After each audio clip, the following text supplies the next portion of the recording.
So I'm gonna show you how to marinate with our mojos. You basically start with olive oil, about 1/4 cup, a little bit of vinegar. This is cherry vinegar. You can use red wine vinegar, apple cider vinegar as well.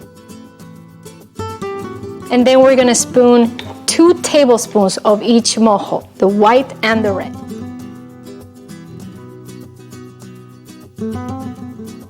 We're gonna marinate chicken to make a Moroccan-inspired dish. So this is great because it has a smoked paprika, cumin, coriander. All of these flavors will go really well with this. And once you mix it in, we're gonna add a pinch of salt.